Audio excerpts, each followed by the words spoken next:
നടക്കാന്ന് പറഞ്ഞു കഴിഞ്ഞാൽ human box അതിന് പ്രത്യേകിച്ച് അതിന് വർക്കൗട്ടായിട്ട് നമ്മൾ കൺസിഡർ ചെയ്യുന്നില്ല. ഇവിടെ വരുമ്പോൾ വെയിറ്റ് എത്രയായിരുന്നു? 120 to 123 kg വെയിറ്റ് ഉണ്ടായിരുന്നു. ഇപ്പോൾ എത്ര 98 ആണ് അല്ലേ? 98 ആണ് ഇപ്പോൾ വെയിറ്റ്. ഇപ്പോൾ 5 months ആയി ആൾ എടുത്തുകൊണ്ടിരുന്നത് 10 കിലോ ഒക്കെ വെച്ചിട്ടാണ് ലെഗ് പ്രസ് ചെയ്തുകൊണ്ടിരുന്നത്. ഇപ്പോൾ എത്ര വെയിറ്റ് എടുക്കുന്നത്? 170 kg വെയിറ്റിൽ അത് ലെഗ് പ്രസ് ചെയ്യും. പ്രത്യേകിച്ച് നമ്മുടെ ഇന്ത്യൻസിന് സ്റ്റാമിന കുറവാണ്, അപ്പോൾ അതൊക്കെ ചെയ്യാൻ പാടായിരിക്കും എന്ന് പറഞ്ഞു. ചുമ്മാ വാശിക്ക് പറഞ്ഞു, ഓക്കെ ഞാൻ 2020 ഇത് ചെയ്യും.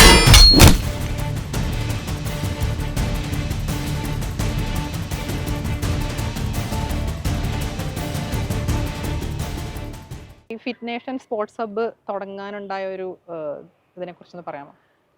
ബേസിക്കലി നമ്മൾ ഈ സ്പോർട്സിൽ ഇത്രയും കാര്യങ്ങൾ ഇപ്പോൾ 3 തവണ അയൺമാൻ ചെയ്തു. അത് കഴിഞ്ഞിട്ട് ഞാൻ ബോസ്റ്റൺ മാരത്തൺ ക്വാളിഫൈ ചെയ്ത് ബോസ്റ്റൺ പോയി. അപ്പോൾ ഇതെല്ലാം ചെയ്ത് സമയത്ത് എൻ്റെ ഒരു ഇത് ഈ ഫിറ്റ്നസ്സിന് വേണ്ടിയിട്ട് എന്തെങ്കിലും ഒരു, അതായത് നമ്മുടെ നാട്ടിൽ എന്തെങ്കിലും ഒരു ഫിറ്റ്നസ്സിന് വേണ്ടിയിട്ട് ഒരു ഫെസിലിറ്റി സ്റ്റാർട്ട് ചെയ്യണം. അപ്പോൾ അങ്ങനെ ഒരു തോട്ട് മാത്രമല്ല, ഇപ്പോൾ നമ്മളിപ്പോൾ ഞാനൊരു IT ഫീൽഡിൽ എന്നാണല്ലോ, ബാക്ക്ഗ്രൗണ്ട് IT ആണ്. അപ്പോൾ എനിക്ക് ഈ സിറ്റിംഗ് ജോബ് അല്ലാതെ എനിക്ക് കുറച്ചും കൂടി ആക്റ്റീവ് ലൈഫ് സ്റ്റൈൽ.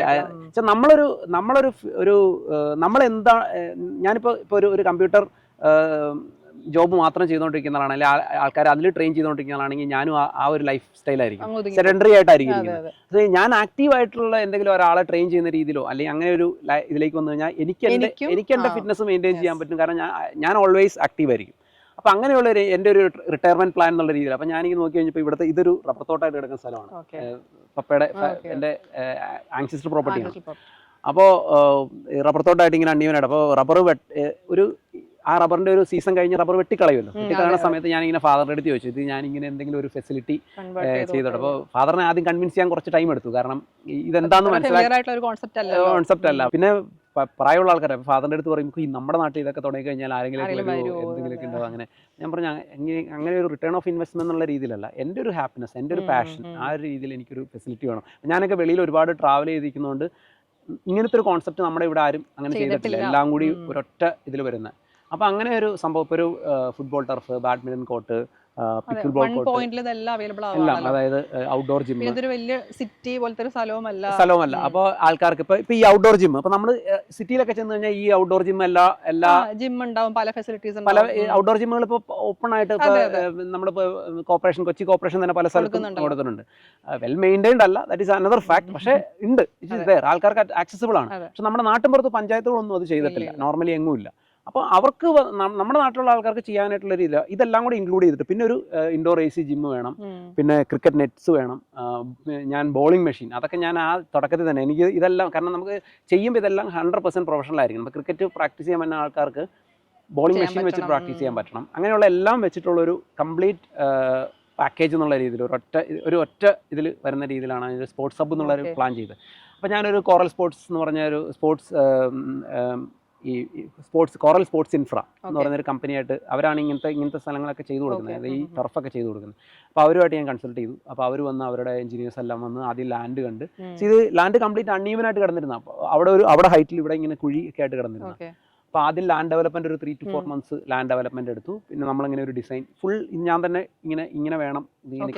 ഈ കാലിസ്തനിക്സ് പാർക്ക് ഇവിടെ ആർക്കും അറിയില്ല ശരിക്കും പറഞ്ഞാൽ ഇതെന്താണ്. കാലിസ്തനിക്സ് എന്ന് പറഞ്ഞാൽ നമ്മുടെ ബോഡി വെയിറ്റും ഗ്രാവിറ്റിയും നമ്മുടെ ഗ്രിപ്പ് സ്ട്രെങ്ത്തും ഉപയോഗിച്ചുകൊണ്ട് വർക്കൗട്ട് ചെയ്യുന്നത്. പിന്നെ അത് ഇവിടെ റോപ്പ് ഉണ്ട്. ഞാൻ ഈ റോപ്പ് ഊരിയിട്ട് എങ്ങനെ ചെയ്യും, വെക്കേഷൻ സമയത്തായതുകൊണ്ട് പിള്ളേർ പകലിങ്ങനെ വരുമല്ലോ. ഞാൻ ഇപ്പം മാനേജർ ഒന്നും എപ്പോഴും ഉണ്ടാവില്ല, പിള്ളേർ ഒന്നും ഇതിന്റെ മുന്നിലേക്ക് തൂങ്ങിക്കയറും. അപ്പൊ അതുകൊണ്ട് ആ ഒരു ഇത് ഒഴിവാക്കാൻ വേണ്ടി ആ റോപ്പ് മാറ്റിയിട്ടിരിക്കുന്നത്. ശരിക്കും ഇത് ഈ മറ്റേ കമാൻഡോസ് ട്രെയിനിങ്ങിനൊക്കെ ഉപയോഗിക്കുന്നതാണ്. 6 meter റോപ്പാണ് കമാൻഡോസ് ട്രെയിനിങ്ങിന് കൊടുക്കുന്നത്. ഇത് ശരിക്കും ഇത് ഈ 6 meter മുകളിൽ കയറി, അവിടെ മുകളിൽ റിംഗ് ഉണ്ടാവും, അത് അടിച്ചിട്ട് അത് റോപ്പിൽ തന്നെ ഇറങ്ങി വരണം.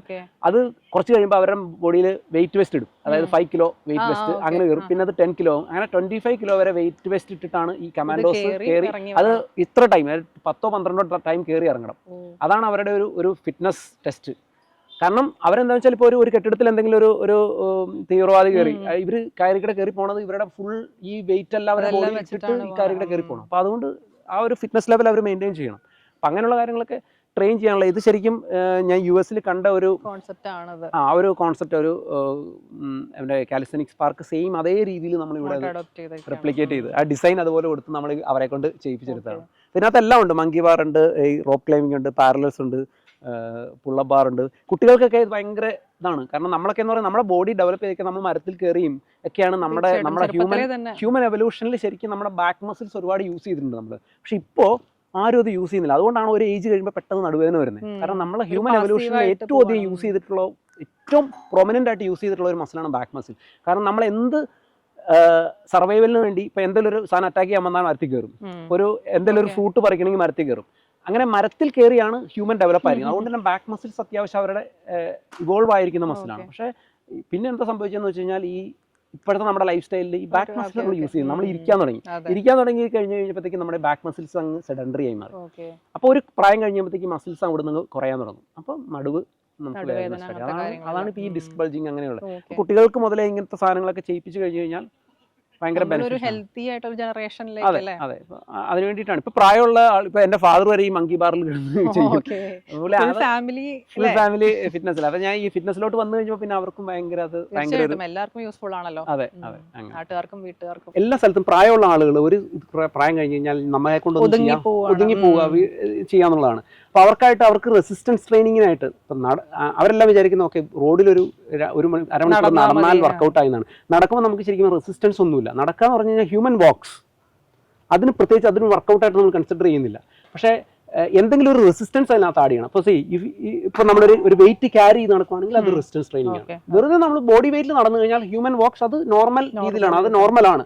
നടക്കാൻ പറ്റിയില്ലെങ്കിൽ അത് നോർമൽ അല്ലാതാവുന്നത്, നോർമൽ കാര്യമാണ്. അതിന് നമ്മൾ വർക്കൗട്ടായിട്ട് കൂട്ടാൻ പറ്റില്ല. പക്ഷേ ഇതെങ്ങനെയാണെന്ന് വെച്ച് കഴിഞ്ഞാൽ ഇപ്പോൾ ഒരു പ്രായമൊക്കെ കഴിഞ്ഞ ആൾക്കാർക്ക് ഒരുപാട് വെയിറ്റ്സ് ഇപ്പം ജിമ്മിൽ പോയിട്ട് ഒരുപാട് ഹെവി വെയിറ്റ് എടുത്ത് വർക്കൗട്ട് ചെയ്യണ്ട. അപ്പം അങ്ങനെയുള്ള കേസിൽ അവർക്ക് ഈ സംഭവം വന്ന് ചെയ്യാം. അതായത് ഇവിടെ ഒരു ചുറ്റൊരു വാക്കിംഗ് ട്രാക്ക് ഉണ്ട്, 300 മീറ്റർ. അതിലൊരു 10 മിനിറ്റ് ഒരു 10 റൗണ്ട് നടന്നിട്ട് പിന്നെ ഒരു അരമണിക്കൂർ ഇവിടെ വർക്കൗട്ട് ചെയ്ത് കഴിഞ്ഞാൽ എല്ലാ മെഷീൻസും ഉണ്ട്. അതുപോലെ തന്നെ നമ്മളിവിടെ എല്ലാ വെയിറ്റ്സ് കാര്യങ്ങൾ എക്യുപ്മെന്റ്സ് എല്ലാം നമ്മളിവിടെ വെച്ചിട്ടുണ്ട്. അപ്പൊ അതെല്ലാം യൂസ് ചെയ്തിട്ട് അവർ ഒരു 30 മിനിറ്റ്സ് വർക്കൗട്ട് ചെയ്ത് കഴിഞ്ഞാൽ ശരിക്കും അവർക്ക് ആവശ്യമുള്ള ഫുൾ പ്രായമുള്ള ആളുകൾക്ക് മെയിൻറ്റെയിൻ ചെയ്യാനുള്ളത് അത് മതി. അങ്ങനെ കുറച്ച് റിട്ടയർഡ് ആയിട്ടുള്ള ആൾക്കാർ രാവിലെ വന്ന് ചെയ്യുന്നുണ്ട്. ഫെസിലിറ്റി ഉള്ളത് തന്നെ വലിയ കാര്യമാണ്. അതെ, പക്ഷെ നമ്മുടെ ഇവിടെയുള്ള ആളുകൾക്ക് അത് ഭയങ്കര പാടാണ്. ഇപ്പൊ നമ്മൾ സിറ്റിയിലൊക്കെ നമ്മൾ കണ്ടാൽ ഇങ്ങനത്തെ ഓപ്പൺ ജിമ്മുകളിൽ നല്ല തിരക്കാണ്. പക്ഷെ ഇവിടെ എന്ന് പറഞ്ഞു കഴിഞ്ഞാൽ അധികം ഒരു 10-15 പേര് ഇവിടെ രാവിലെ വന്ന് ചെയ്യുന്നുണ്ട്. പക്ഷെ അതൊന്നും അല്ല നമ്മൾ ഉദ്ദേശിക്കുന്നത്. നമ്മൾ ഉദ്ദേശിക്കുന്നത് പറഞ്ഞാൽ ഇവിടെയുള്ള ആളുകൾക്ക് ശരിക്കും പറഞ്ഞാൽ ഇവിടെ വന്നൊരു നോമിനൽ ഫീസിൽ ഇത് ചെയ്യുന്നത് ഹോസ്പിറ്റൽസിൽ കൊടുക്കുന്ന എത്രയോ എമൗണ്ട് ആണ് അവിടെ ഡിഫറൻസ് വരുന്നത്. പക്ഷെ ആളുകൾക്ക് അത് മനസ്സിലാവില്ലേ. നമ്മൾ ഈ ഹെൽത്ത് സ്പാനും ലൈഫ് സ്പാനിന്റെ കാര്യം പറയുമ്പോൾ നമുക്കിപ്പോൾ കേരളത്തിൽ ലൈഫ് സ്പാൻ ഭയങ്കര കൂടുതലാണ്. ഇപ്പോൾ 80 വയസ്സ് 90 വയസ്സൊക്കെ ഈസി ആയിട്ട് ആളുകൾ ജീവിക്കും. പക്ഷെ ഹെൽത്ത് സ്പാൻ ഓരോ വർഷം കുറഞ്ഞുകൊണ്ടിരിക്കും. ക്വാളിറ്റി ഓഫ് ലൈഫ് നിങ്ങൾ after 60 most of them are running under medicine. മനസ്സിലായില്ലേ?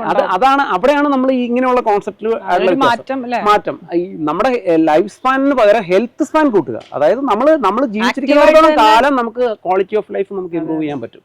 അതിനൊക്കെയാണ് നമ്മൾ ഇങ്ങനെയുള്ള ഫെസിലിറ്റി. ഇതിന് ശരിക്കും ഒരു മെന്റൽ ഇതും കൂടി ഉണ്ട്. കാരണം നിങ്ങൾ ഒരു 10 പേര് ഒരുമിച്ച് വന്ന് നിങ്ങൾ ഇവിടെ നിന്ന് ഈ സാധനം ചെയ്യുമെന്ന് വെച്ചാൽ രാവിലെ മോർണിംഗ് ജസ്റ്റ് ഇമാജിൻ. സോ അവർ തമ്മിൽ സംസാരിക്കും, ഇന്ററാക്ട് ചെയ്യും. അവരുടെ ആ ദിവസത്തെ സ്ട്രെസ് ലെവൽ, കോർട്ടിസോൾ ലെവൽ ഭയങ്കര കുറവായിരിക്കും. രാവിലെ നമ്മൾ എഴുന്നേറ്റ് വീട്ടിൽ തന്നെ എവിടെയെങ്കിലും ഇരുന്ന് പത്രം വായിച്ചിരുന്നിട്ട് ആ ഡേ സ്റ്റാർട്ട് ചെയ്യുന്നതിന് പകരം ഇത്രയും പേര് ഒരുമിച്ച് വന്ന് ഇപ്പൊ ഒരേ ഏജ് ഗ്രൂപ്പിലുള്ള ആൾക്കാർ പല ഡിഫറെന്റ് തലത്തിൽ വർക്ക് ചെയ്തിട്ടുള്ള ആൾക്കാർ അവരവരുടെ കഥകൾ പറഞ്ഞ കാര്യങ്ങളൊക്കെ പറഞ്ഞ് ഇവിടെ വന്നിരുന്ന് വർക്കൗട്ട് ചെയ്തിട്ട് പോകാന്ന് പറഞ്ഞാൽ അവരുടെ സ്ട്രെസ് കോർട്ടിസോൾ ലെവലൊക്കെ ഭയങ്കര കുറവായിരിക്കും. ഈ ബോളിംഗ് മെഷീൻ ഇപ്പൊ ബാറ്റ് ചെയ്യാൻ, ഇപ്പൊ ഒരാൾ ബാറ്റ് ചെയ്യാൻ നിന്ന് കഴിഞ്ഞാൽ ഒരേ ടൈപ്പ് ഒരു ബോളർ ആണെങ്കിൽ ഒരേ ടൈപ്പ് ബോൾ ആയിരിക്കും അയാൾക്ക് ഫേസ് ചെയ്യേണ്ടി വരും. പക്ഷെ മാച്ചിൽ അങ്ങനെയല്ലല്ലോ. മാച്ചിൽ എന്ന് പറഞ്ഞാൽ ഡിഫറെന്റ് സ്പീഡ് വരും, ഡിഫറെന്റ് സ്പിൻ ആണെങ്കിലും പല രീതിയിലുള്ള ബോൾസ് വരും. അപ്പം അങ്ങനെയുള്ള ബോൾസ് എല്ലാം റെപ്ലിക്കേറ്റ് ചെയ്യണമെങ്കിൽ നമുക്കൊരു ബോളിംഗ് മെഷീൻ, ഒരു ഓട്ടോമാറ്റഡ് ബോളിംഗ് മെഷീൻ തന്നെ വേണം. അപ്പം അങ്ങനെയുള്ള ഫെസിലിറ്റി നമ്മളിവിടെ കൊടുത്തിട്ടുള്ളതുകൊണ്ട് തന്നെ ഈ പറഞ്ഞ പ്ലേയേഴ്സ് വന്നിട്ട് ഇടയ്ക്ക് അവർ ചെയ്യാറുണ്ട്. അതൊരു ഡിഫറെന്റ് രീതിയിലാണ്. നമുക്കധികം കേരളത്തിൽ ഒത്തിരി സ്ഥലത്തില്ല ബോളിംഗ് മെഷീൻ വെച്ച് കൊടുക്കുന്ന രീതിയിൽ ചെയ്യിക്കുന്നില്ല. അപ്പൊ അത് ഞാൻ ഈ തുടങ്ങിയപ്പോ തന്നെ ഫസ്റ്റ് ഇത് തുടങ്ങിയപ്പോ തന്നെ ബോളിംഗ് മെഷീൻ ഐഡിയ ഉണ്ടായിരുന്നു. അപ്പൊ ഇതിൽ എന്തൊക്കെ വേണം? അതെ, അപ്പൊ ഞാൻ ഇതിനെപ്പറ്റി ഒരു ഹോംവർക്ക് ചെയ്തു എന്തൊക്കെ ഇൻക്ലൂഡ് ചെയ്യിക്കണം. അതുപോലെ ടർഫ് ആണെങ്കിലും നമ്മൾ ഏറ്റവും ഹൈ ക്വാളിറ്റി ആയിട്ടുള്ള ഗ്രാസ് കോംപ്രമൈസ് ചെയ്തിട്ടില്ല. ഇത് എന്ന് പറഞ്ഞാൽ നമ്മൾ ചെയ്തപ്പോ ഏറ്റവും ഇന്റർനാഷണൽ സ്റ്റാൻഡേർഡിൽ ഒരു ഒളിമ്പിക് ലെവൽ കോട്ടാണ്. അതിൻ്റെ ഈവൻ ലൈറ്റിംഗ് ആണെങ്കിലും ഈവൻ കളർ ആണെങ്കിലും ഇതെല്ലാം ഈ കളറൊക്കെ അതിൻ്റെ സ്റ്റാൻഡേർഡാണ്. നമുക്കിങ്ങനെ ഇവിടെ ഇഷ്ടമുള്ള കളറൊന്നും അടിക്കാൻ പറ്റില്ല. ഈ അങ്ങനെയുണ്ട്. അതുപോലെ തന്നെ ഈ താഴെയുള്ള ഇതും സിന്തറ്റിക് ഏറ്റവും ഹൈ ക്വാളിറ്റി ഒളിമ്പിക് സ്റ്റാൻഡേർഡുള്ളത് തന്നെ എക്സ്ട്രാ നമ്മൾ സൈഡ് സ്പേസ് എല്ലാം ഇട്ടിട്ട് ചെയ്തിരിക്കുന്ന ഒരു ഇൻഡോർ ബാഡ്മിൻ്റൺ കോർട്ടാണ്. അപ്പോൾ ഇതിന് ചുറ്റും നമ്മുടെ ഈ ഹോൾ പ്രോപ്പർട്ടിക്ക് ചുറ്റുമായിട്ട് നമ്മളൊരു 300 മീറ്റർ ഇതുപോലെ ഒരു വാക്കിംഗ് ട്രാക്ക് സെറ്റ് ആക്കിയിട്ടുണ്ട്.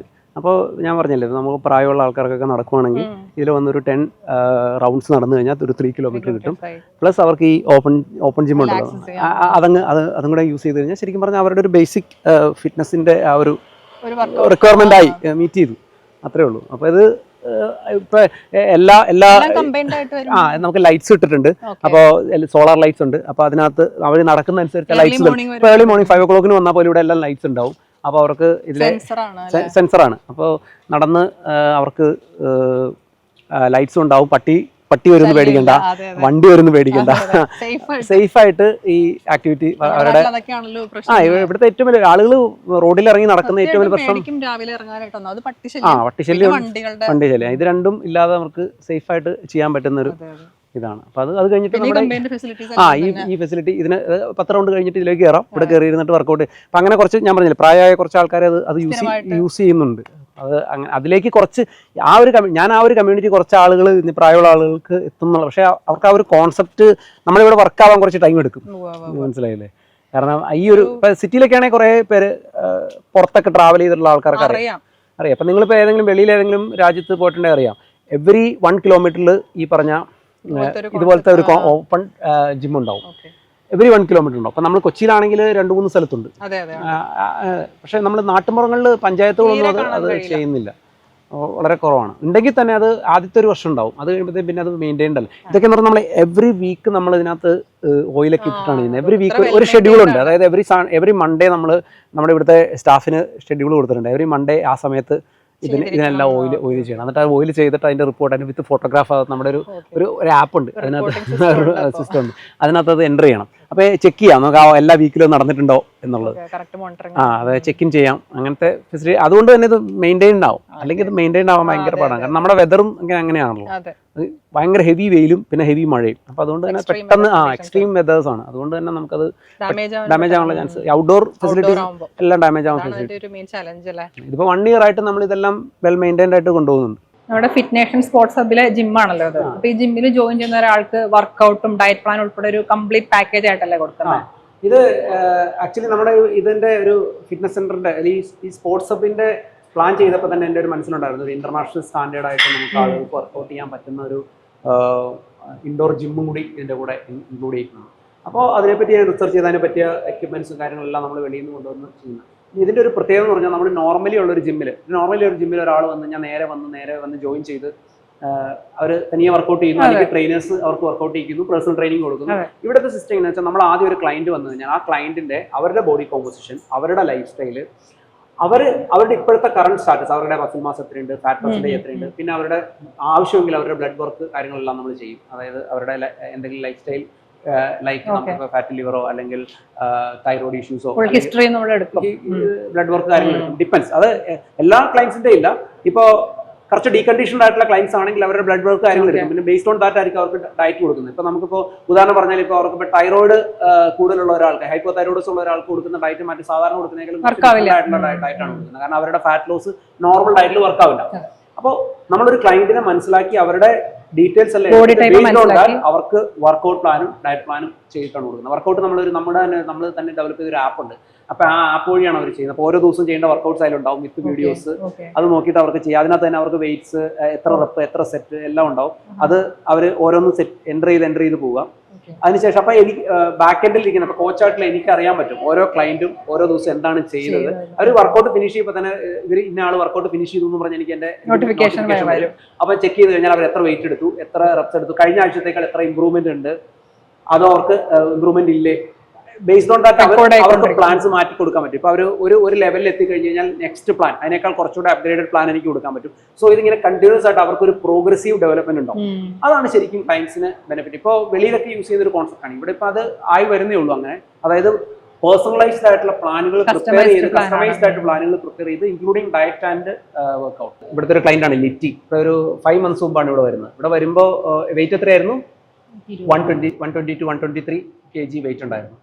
അപ്പോൾ അത്യാവശ്യം നമ്മൾ പറഞ്ഞല്ലേ ഒബീസ് ക്ലാസ് 2 മുകളിലുള്ള ഒരു ക്ലയൻ്റ് ആയിട്ടാണ് വന്നത്. ആള് പുറത്ത് വെളിയിലായിരുന്നു. അപ്പോൾ ഇവിടെ വന്നാണ്. നാട് ഇവിടെ ഇടുക്കിയിൽ, ഇവിടെ താമസിക്കുവാണ് ഇവിടെ വരാൻ വേണ്ടിയിട്ട്. അപ്പോൾ ഇവിടെ വന്ന് ഞാൻ ആദ്യം തന്നെ ബോഡി കോമ്പോസിഷൻ എടുത്തിട്ട് ഞാനൊരു ഡയറ്റ് പ്ലാൻ ഇപ്പോൾ ഒരു 2-3 പ്രാവശ്യം ഡയറ്റ് മാറ്റി. ഇപ്പം നമ്മൾ ഇനീഷ്യലി കൊടുക്കുന്ന ഡയറ്റ് അല്ല പിന്നീട് കൊടുക്കുന്നത്. അപ്പോൾ ആദ്യം 3 meals a day കൊടുത്തു, പിന്നെ 2 meals a day ആക്കി, ഇപ്പോൾ 1 meal a day ആണെന്ന് തോന്നുന്നില്ലേ. നമ്മുടെ മെറ്റബോളിസം കൂട്ടുന്നതനുസരിച്ച് നമ്മളതനുസരിച്ച് ആ ഡയറ്റ് പ്ലാൻ. അത് മാത്രമല്ല എഗ്ഗ്, മീറ്റ്, ചിക്കൻ ഇതെല്ലാം കഴിച്ചിട്ട് തന്നെയാണ്. അതിനെയാണ് നമ്മൾ കൂടുതൽ റിച്ച് ആയിട്ടുള്ള. ഇപ്പോൾ എത്ര 98 ആണ് അല്ലേ, 98 ആണ് ഇപ്പോൾ വെയിറ്റ്. ഇപ്പോൾ 5 months ആയി. ഈ വെയിറ്റ് കുറയാന്നുള്ള മാത്രമല്ല, ആളുടെ കേസിൽ വന്നപ്പോൾ ഡയബറ്റിക് 6.8 ആയിരുന്നു HbA1c. 2 months കഴിഞ്ഞ് ഞങ്ങൾ ചെക്ക് ചെയ്തപ്പോൾ 5.7 ആയി. അതുപോലെ ഹൈപ്പോതൈറോയിഡിസം ഉണ്ടായിരുന്നു. 2 months ഹൈപ്പോതൈറോയിഡിസം പോയി. അപ്പോൾ ഇതിൽ വേറെ മരുന്നൊന്നുമല്ല. ശരിക്കും ആ ആളുടെ ഇതിനകത്ത് ശരിക്കും പറഞ്ഞാൽ എൻ്റെ ഒരു ഇൻപുട്ട് ഒരു 20% ഉണ്ടാവുള്ളൂ. 80% ആളുടെ ഇൻപുട്ടാണ്. കാരണം അത്ര ഡെഡിക്കേറ്റഡ് ആയിട്ട് വർക്കൗട്ടും അതുപോലെ തന്നെ ഡയറ്റും കറക്റ്റായിട്ട് ചെയ്തുകൊണ്ടാണ്. ഇത് ഏത് ക്ലയൻറ്റിനാണെങ്കിലും നമുക്ക്, ഞാൻ എപ്പോഴും പറയും, ക്ലയൻറ്റ് ഡെസ്പറേറ്റ് ആയിരിക്കണം, അല്ലെങ്കിൽ ക്ലയൻറ്റ് ഡിറ്റർമിൻഡ് ആയിരിക്കണം, അല്ലെങ്കിൽ നമുക്കിത് വർക്കാവില്ല, അവർക്ക് റിസൾട്ട് വർക്കാവില്ല. കോച്ചല്ല ഇതിനകത്ത് ഇൻപുട്ട്. കോച്ചിന് ഒരു 20% എഫോർട്ടുള്ളൂ, പറ്റുള്ളൂ. ബാക്കി ചെയ്യേണ്ടത് ഈ ക്ലയൻ്റ് ആണ്. അവർക്കിത് എൻ്റെ ലൈഫാണ്, ഞാൻ ഈ പറഞ്ഞ കാര്യങ്ങൾ ഫോക്കസ്ഡ് ആയിട്ട് കൊണ്ടുപോകണം, ട്രെയിനിങ് ചെയ്യണം. ഇപ്പോൾ എക്സാമ്പിൾ പറഞ്ഞപ്പോൾ വരുമ്പോൾ ഈ ലെഗ് പ്രസ് മെഷീൻ ആള് എടുത്തോണ്ടിരുന്നത് 10 കിലോ ഒക്കെ വെച്ചിട്ടാണ് ലെഗ് പ്രസ് ചെയ്തോണ്ടിരുന്നത്. ഇപ്പൊ എത്ര വെയിറ്റ് എടുക്കുന്നത്? 170 kg വെയിറ്റിൽ അത് ലെഗ് പ്രസ് ചെയ്യും. മസിൽസ് കൂടി, അതായത് മസിൽ മാസ് കൂടി. മസിൽ കൂടുമ്പോൾ നമ്മുടെ മസിലിന് എനർജി വേണം. മസിൽ ബോഡിയിൽ നിൽക്കണമെങ്കിൽ എനർജി വേണം. അപ്പൊ നമ്മുടെ ശരീരത്തിലെ ഫാറ്റ് അത് യൂസ് ചെയ്തുകൊണ്ടിരിക്കും. അപ്പൊ നമ്മുടെ മെറ്റബോളിസം കൂടും. അതായത് ഒരു ദിവസം നമ്മൾ വെറുതെ ഇരിക്കണമെങ്കിൽ, മസിൽസ് ഒന്നും ഇല്ലാത്ത ഒരാൾ വെറുതെ ഇരിക്കുന്നതിനേക്കാൾ മസിൽസ് ഉള്ള ഒരാൾ വെറുതെ ഇരിക്കുമ്പോൾ കൂടുതൽ എനർജി വേണം. അപ്പോൾ ഫാറ്റ് ഉണ്ടെങ്കിൽ ആ ശരീരത്തിൽ ഫാറ്റ് യൂസ് ചെയ്തുകൊണ്ടിരിക്കും. അപ്പോൾ മസിൽസ് കൂടിയാലേ ഈ വെയിറ്റ് എടുക്കാൻ പറ്റുള്ളൂ. ഫാറ്റ് കൊണ്ട് വെയിറ്റ് എടുക്കാൻ പറ്റില്ല. അപ്പോൾ വെയിറ്റ് എടുത്തത് മസിൽസ് കൂടിയിട്ടാണ്. മസിൽസ് കൂടുമ്പോൾ മസിൽസിന് ഗ്ലൂക്കോസ് യൂസ് ചെയ്യും. ഗ്ലൂക്കോസിനെ യൂസ് ചെയ്യും. അതുകൊണ്ട് തന്നെ നമ്മുടെ ഡയബറ്റീസ് കുറയും. ഇൻസുലിൻ റെസിസ്റ്റൻസ്, ഇൻസുലിൻ്റെ എന്താ പറഞ്ഞ റോൾ കുറയും. ഇൻസുലിൻ അധികം വേണ്ട ബോഡിയിൽ. നമ്മുടെ മസിൽസ് തന്നെ ഈ ഗ്ലൂക്കോസിനെ സിങ്ക് ചെയ്യാൻ തുടങ്ങും. സോ ഇങ്ങനെയുള്ള കാര്യങ്ങളെല്ലാം നമ്മൾ സയന്റിഫിക് ആയിട്ട് അപ്ലൈ ചെയ്യുമ്പോഴാണ് ഒരു ക്ലയന്റിന് ആ ഒരു ബെനിഫിറ്റ് 100% കിട്ടുന്നത്. മനസ്സിലായില്ലേ? ഈ അയൺമാൻ ഇവന്റ് എന്ന് പറയുന്നത് കുറച്ച് എക്സ്പെൻസീവ് ആണല്ലോ, നമുക്ക് കേൾക്കുമ്പോൾ തന്നെ അറിയാം. അതൊക്കെ സ്വന്തമായിട്ട് തന്നെയാണോ ബെയർ ചെയ്തത്? ആദ്യത്തെ റേസ് ഞാൻ ഓൺ എക്സ്പെൻസ് ആയിരുന്നു. ഫസ്റ്റ് റേസ് അയൺമാൻ കുറച്ച് എക്സ്പെൻസീവ് ആണ്. കാരണം നമുക്ക് ട്രാവൽ ഉണ്ട്, നമുക്ക് ഇന്ത്യയിലല്ല വെളിയിലാണ്. മാത്രമല്ല നമുക്കിപ്പോൾ റേസ് എന്ന് പറഞ്ഞാൽ ഒരു ദിവസത്തെ റേസ് ആണെങ്കിലും അതിനൊരു ഒരാഴ്ച മുമ്പെങ്കിലും പോകണം. നമുക്ക് ആ വെതറും ഒക്കെ ആയിട്ട് നമ്മളൊന്ന് റേസ് ആവാൻ വേണ്ടിയിട്ട്. അപ്പോൾ അത്രയും ദിവസം സ്റ്റേ ചെയ്യേണ്ടി വരും. പിന്നെ നമ്മൾ സൈക്കിൾ കൊണ്ടുപോകണം. അപ്പോൾ സൈക്കിൾ ഇവിടുന്ന് കൊണ്ടുപോകുന്നതിനുള്ള എക്സ്പെൻസ് കാര്യങ്ങൾ വരും. പിന്നെ അതിൽ ലോജിസ്റ്റിക്സ് തന്നെ കുറച്ച് എക്സ്പെൻസീവ് ആണ്. അപ്പോൾ അതുകൊണ്ട് തന്നെ അയൺമാൻ റേസസ് എപ്പോഴും, അതുകൊണ്ടാണ് ഇപ്പോൾ ഈ എൻഡ്യൂറൻസ്, ഏറ്റവും കൂടുതൽ എൻഡ്യൂറൻസ് റണ്ണേഴ്സ് ഒക്കെ ഉള്ളത് ആഫ്രിക്കയിലാണെങ്കിലും ഈ കെനിയയിലൊക്കെ ആണെങ്കിലും അവിടെ ട്രയത്ലേറ്റ്സ് കുറയാനുള്ള കാരണം അതാണ്. കാരണം എക്സ്പെൻസ് ബെയർ ചെയ്യാൻ പറ്റില്ല. കാരണം ഇത് ട്രെയിനിങ് ഒക്കെ ഭയങ്കര എക്സ്പെൻസീവ് ആണ്. അപ്പോൾ ഫസ്റ്റ് റേസ് ഞാൻ എൻ്റെ ഓൺ ഇതായിരുന്നു. പക്ഷേ രണ്ടാമതും മൂന്നാമത് ഞാൻ ഫസ്റ്റ് അയൺമാൻ ആദ്യത്തെ ഫിനിഷ് ചെയ്തതിന് ശേഷം രണ്ടാമത്തത് എനിക്ക് സ്പോൺസർഷിപ്പ് കിട്ടി. കൊച്ചിയിലൊരു കമ്പനി തന്നെ, ഒരു IT കമ്പനി സ്പോൺസർ ചെയ്തു. പിന്നെ വേറൊരു ദുബായ് ബേസ്ഡ് കമ്പനിയാണ് എന്നെ മൂന്നാമത്തെ അയൺമാൻ എനിക്ക് സ്പോൺസർഷിപ്പ് തന്നു. നമ്മൾ ട്രെയിനിങ് ചെയ്തിട്ടുണ്ടെങ്കിൽ ഈ മൊത്തം സാധനങ്ങൾ ഒരുമിച്ച് ചെയ്തിട്ടില്ലല്ലോ, ആദ്യമായിട്ടല്ലേ ചെയ്യുന്നത്. അപ്പം നമുക്കും അറിയില്ല നമ്മളിത് എങ്ങനെയാണ് പോകുന്നത്. നമ്മൾ ആദ്യം സ്വിമ്മിങ് കഴിഞ്ഞ് കയറി വരുമ്പോൾ നമ്മൾ അത്യാവശ്യം ടയർഡായി. പിന്നെ സൈക്ലിംഗ് തുടങ്ങുവാണ്. സൈക്ലിംഗ് അവിടെ നമ്മൾ ഈ 180 കിലോമീറ്റർ നമ്മൾ ചെയ്ത് ഫിനിഷ് ചെയ്തിട്ട് പിന്നെ റണ്ണിങ് സ്റ്റാർട്ട് ചെയ്ത് കഴിയുമ്പോഴാണ് നമ്മൾ ശരിക്കും ഈ ഇവന്റിലേക്ക് കിടക്കുന്നത്. കാരണം നമ്മുടെ കംപ്ലീറ്റ് ഗ്യാസ് ഔട്ടായി. പിന്നെ നമ്മൾ പോകുന്നത് നമ്മുടെ മൈൻഡ് കൊണ്ടാണ്, നമ്മുടെ ബോഡി കൊണ്ടല്ല. അപ്പോൾ അത് നമ്മൾ ആ ഒരു ലാസ്റ്റത്തെ ആദ്യത്തെ 20 കിലോമീറ്റർ കഴിഞ്ഞാൽ പിന്നെ ഉണ്ട് 22 കിലോമീറ്റർ. 20 കിലോമീറ്റർ കഴിഞ്ഞ ശേഷം നമ്മുടെ ലെഗ് ഒന്നും നമുക്ക് ഫീൽ ചെയ്യില്ല. ഇവിടെ അത് അങ്ങനത്തെ നമ്മൾ പക്ഷേ നേരത്തെ എന്ന് പറഞ്ഞാൽ ഷോർട്സ് ഒക്കെ ഇട്ട് ഓടുമ്പോൾ ആൾക്കാർ നമ്മളെ സ്റ്റെയർ ചെയ്യുമായിരുന്നു. ഇപ്പൊ അതൊക്കെ മാറി. ഇപ്പൊ ലേഡീസ് ആണെങ്കിലും ഒക്കെ നമ്മൾ കൊച്ചിയിലൊക്കെ ഓടുന്നുണ്ട്. ഇവിടെ ഇപ്പൊ എന്റെ മോളൊക്കെ ആണെങ്കിലും ഇവിടെ ഓടുന്നത് ആൾക്കാർക്ക് അത് പ്രശ്നം. കാരണം കണ്ട് നമ്മൾ ആ ഒരു കൾച്ചറിലേക്ക് വരുന്നതാണ്. അപ്പൊ ഞാൻ പറഞ്ഞില്ല, ഞാൻ ബോസ്റ്റൺ മാരത്തൺ ഓടുമ്പോൾ, ബോസ്റ്റൺ മാരത്തൺ എന്ന് പറഞ്ഞാൽ വേൾഡിലെ ഏറ്റവും പ്രസ്റ്റീജിയസ് മാരത്തൺ ആണ്. ഒരു മാരത്തണറുടെ ഡ്രീമാണ്. അവിടെ വെറുതെ ഓടാൻ പറ്റില്ല, നമുക്ക് ക്വാളിഫൈ ആണ്. ഞാൻ ബാംഗ്ലൂർ പോയിട്ടാണ് ബോസ്റ്റൺ മാരത്തൺ 3 hour മാരത്തൺ ഓടിയാലാണ് എനിക്ക് ബോസ്റ്റണിൽ ക്വാളിഫൈ ചെയ്തത്. ഞാൻ 3 hour മാരത്തൺ ബാംഗ്ലൂർ ചെയ്ത് ബോസ്റ്റണിൽ പോയി ഓടും. ബോസ്റ്റണിൽ ചെന്ന് ഞാൻ ഓടിയത് 127th ബോസ്റ്റൺ മാരത്തൺ ആണ്. 2023 ഞാൻ ഓടുന്നത് 127ാമത്തെ വർഷം. അതായത് 127 വർഷം മുമ്പ് നമ്മുടെ ഇവിടുത്തെ ലൈഫ് സ്റ്റൈൽ എന്തായിരുന്നു നമ്മൾ ആലോചിച്ച് നോക്കണം. അന്ന് അവിടെ മാരത്തൺ ഉണ്ട്. സോ അതാണ് ഒരു ഹെറിറ്റേജ് അതാണ് ആ ഒരു ഡിഫറൻസ് എൻഡ്യൂറൻസിന്റെ ഹെറിറ്റേജ് അതാണ്. നമുക്കിവിടെയൊക്കെ എന്ന് പറഞ്ഞാൽ നമ്മൾ ഇപ്പോഴാണ് നമ്മളൊരു കഴിഞ്ഞ ഒരു 15 വർഷമായിട്ടുണ്ടാവുള്ള ആൾക്കാർ മാരത്തൺ കേട്ടു തുടങ്ങിയിട്ട്. ഒരു 10 വർഷമായിട്ടുള്ള മാരത്തൺ പോപ്പുലർ ആയിട്ട് ഒരു ലാസ്റ്റ് ഒരു 5 years ആയിട്ടുണ്ടാവുള്ളൂ ഇത്രയും പാർട്ടിസിപ്പേഷൻസ് ഉണ്ടാവാൻ തുടങ്ങി പോപ്പുലാരിറ്റിയിലേക്ക് വന്നു തുടങ്ങിയിട്ട്. അപ്പോൾ പക്ഷെ അവിടെയൊന്നും അങ്ങനെയല്ല. 127 വർഷമായിട്ട് നിർത്താതെ ഈവൻ ആ കൊറോണ സമയത്ത് പോലും അവർ മിനിമം പാർട്ടിസിപ്പൻസിനെ വെച്ചിട്ട് ആ കണ്ടക്ട് ചെയ്തു. റോഡിൽ ഇവന്റ് കണ്ടക്ട് ചെയ്തു. ഹോംകിൻടൺ എന്ന് പറഞ്ഞ ടൗണിൽ നിന്ന് സ്റ്റാർട്ട് ചെയ്ത് ബോസ്റ്റണിൽ ഫിനിഷ് ചെയ്യുന്ന രീതിയിലാണ് ഈ 42 കിലോമീറ്റർ. അതായത് ഒരു ടൗണിൽ നിന്ന് വേറെ ടൗണിലോട്ടാണ് ഓടുന്നത്. ലോകത്തിലെ 7 മേജർ മാരത്തൺസിലെ ഏറ്റവും നമ്പർ 1 ആണ് ഈ ബോസ്റ്റൺ. അതൊരു ഡ്രീം ആയിരുന്നു ആൾക്കാർ. അപ്പോൾ ബോസ്റ്റൺ മാരത്തൺ അപ്പൊ അതൊക്കെ ചെയ്യുമ്പോഴാണ് നമുക്ക് മനസ്സിലാവുന്നത് ഇവിടെ നമ്മൾക്ക് വളരെ ശിശുക്കളാണ് ഈ ഒരു